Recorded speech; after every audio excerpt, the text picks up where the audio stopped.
Hello and welcome back to Game of Trades, your #1 channel for videos on the stock market and cryptocurrencies. This video is going to be a little bit different from usual episodes. We're going to take a look at a series of different charts that are hopefully going to give you an idea of what type of environment we're in terms of the valuations of the S&P 500 and whether those valuations are irrational or justified. We're also going to be taking a quick look at what's happening on the 10-year yield and some of the other technical charts that we've been looking at over the past few weeks. Now, if you are new here, make sure to smash that subscribe button because we do post these videos multiple times a week covering the markets, showing you how to navigate these crazy markets. Now, without further ado, let's get right into it.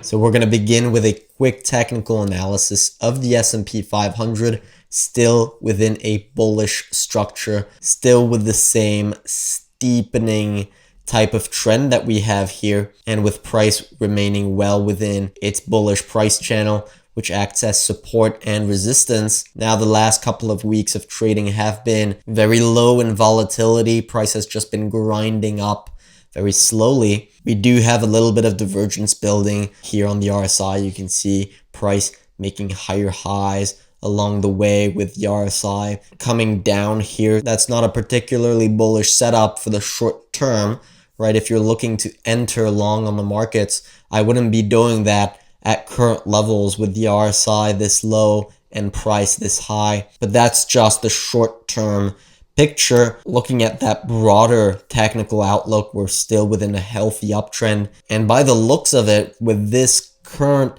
technical structure, the S&P 500 is on its way to 5,000 points before we see any long-term top. And I think judging by everything we've been covering over the past few weeks, that's the type of scenario that we're heading into. Now, the big chart that I wanted to show you today is this one right here, which highlights the total market cap of stocks with a price to sales ratio above 20. So stocks with a price to sales ratio above 20 are usually considered expensive stocks, right? It's stocks with high valuations. So this is a very, very interesting chart. It tells you that the total market cap of those stocks went parabolic here between 1999 and 2000, very, very similar to what we have between 2019 and 2021. So that speaks to the type of environment that we are in. We're in a speculative environment where investors are willing to pay higher prices for stocks. That's why the market cap of those stocks is so elevated, because very simply investors are willing to pay a higher price. So we're definitely in the same type of environment that we were in back in the late 1990s. That's something that we've covered many times on this channel. Those are our personal convictions. If you disagree with that, make sure to leave a comment down below with some constructive argument explaining your side of the debate. But does that mean that we're suddenly going to start seeing prices drop just because we're at a $4.5 trillion total market cap, which is a similar number to what we had during the dot-com bubble? And the answer to that is absolutely not. If you adjust this number, this market cap, which is in dollar terms, right? It's in dollars, with the total amount of dollars that are currently in circulation relative to the total amount of dollars that were in circulation during 1999. If you adjust that, you're going to start to realize that this could go a lot higher. Now, something else you can do to put this chart in perspective is balance those numbers out with the total market cap of the S&P 500 in 2021 relative to 2000, right? Back in 2000, we were at around a $13 trillion market cap of the S&P 500. Right now, we're at around a $26 trillion market cap. So the total market cap of the S&P 500 is around twice the size of what it was back in 2000. So if you adjust this chart relative to that total market cap, you're going to get a chart that looks a lot more like this, with the dot-com bubble actually being a lot more speculative to what we are seeing now. Now, we are without a doubt within the same type of environment, but we're not yet at those same euphoric levels when you take into account the difference between the total market cap of the stock market between 2020 and 2000. Now, the chart that I just showed you ties in extremely well with this one right here, which is the market less valuation confidence composite. It's a very, very interesting chart and incredibly important to understand. By the way, if you're so far enjoying this video, make sure to smash that like button as hard as you can.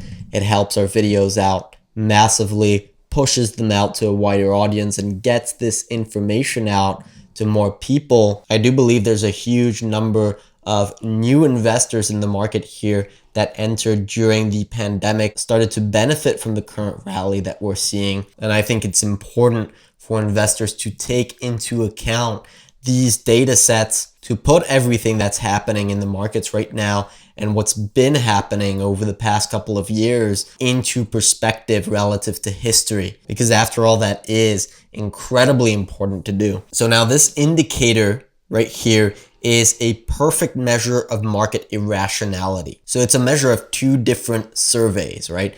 Are investors expecting higher prices? Are investors expecting higher prices? Are they confident that the markets will be higher in the next 12 months, right? That's the first question that this survey asks. And then it balances that with investor confidence in market valuations. And so that gives you a perfect measure of investor emotion, right? Are investors expecting lower lows just based off the recent price action, the news, and their personal feelings regarding what's happening with their portfolio? And you can see what's happening here. We've seen a massive rise in this indicator telling you that investors are expecting higher prices, but that they're not confident in the current market valuations. So they're basing their bullish thesis based on the trend, based on the news, and based on monetary policy. Monetary policy can change within a year. That leads to a trend change, and the news cycle often follows. So again, right now, we don't expect monetary policy to change. In fact, we're seeing US COVID cases go absolutely parabolic.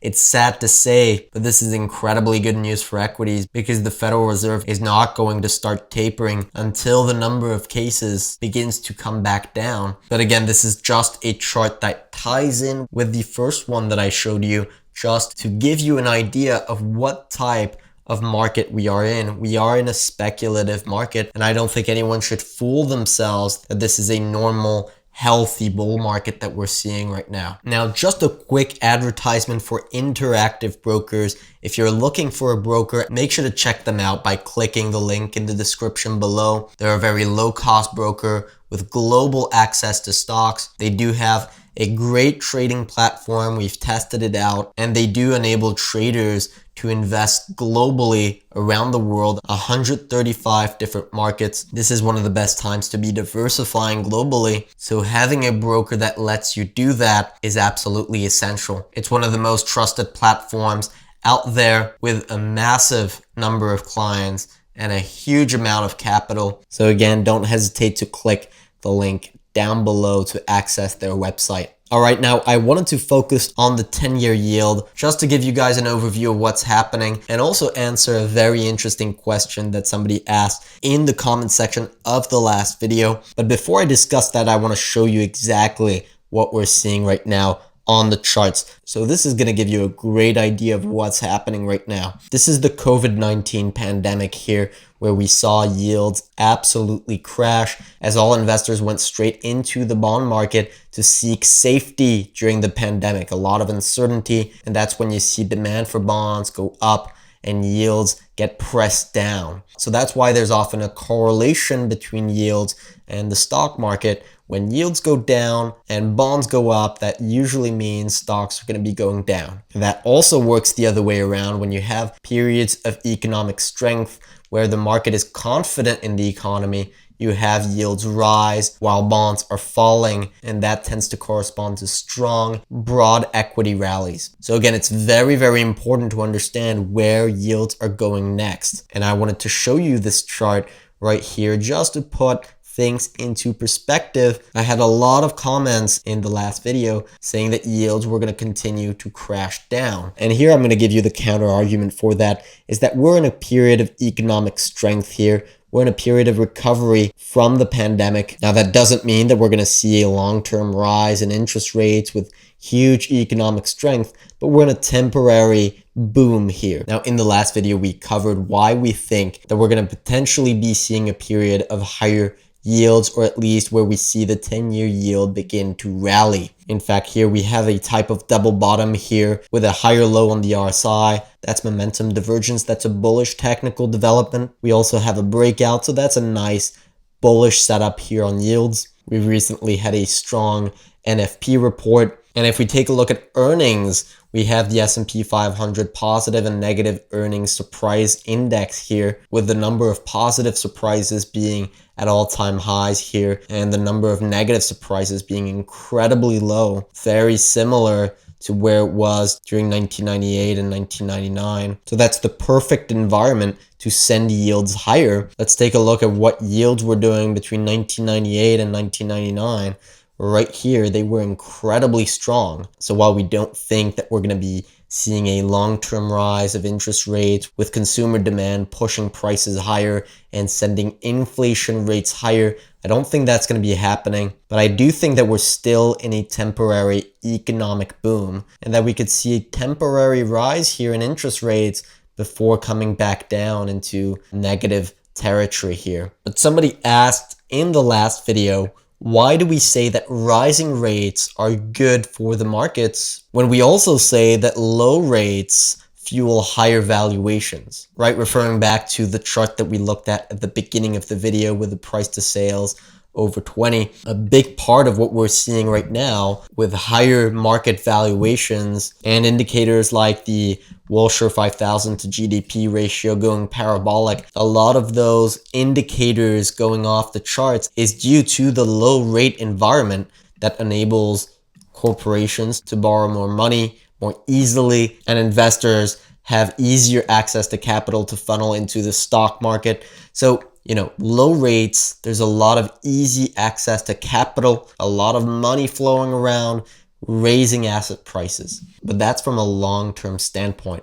Over the long term, yes, lower rates are going to lead to higher asset prices. But you also have that short-term relationship between yields and stocks, with rising yields representing investor confidence, bonds selling off, and equities going higher. And so, for example, here, if we have a rally in yields, that's not 100%, nothing is 100% in the markets. We're going to be watching that over the next few weeks.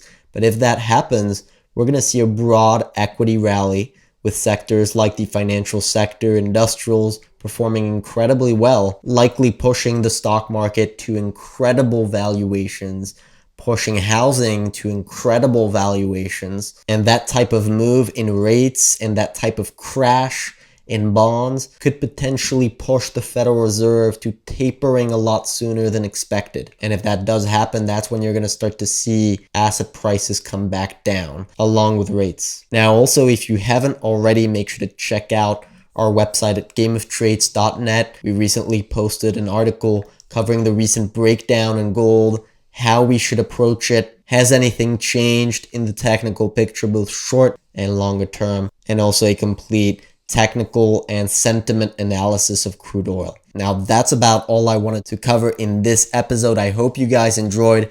If you did, make sure to smash that like button as hard as you can and subscribe if you haven't already. Now, in the meantime, good luck on your trading and see you next time.